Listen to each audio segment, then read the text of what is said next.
Hello everyone. Today we're gonna see how to see earnings on TradingView.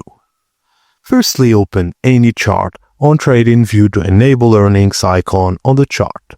Click on the gear icon in the top toolbar to open the chart settings.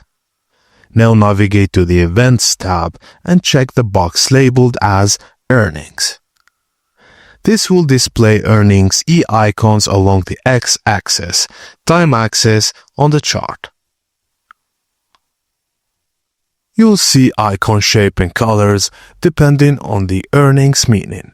For example, green and pointed up, earnings beat expectations, or red, earnings missed expectation, gray, unavailable, and a pink square, surprise unknown for future earnings.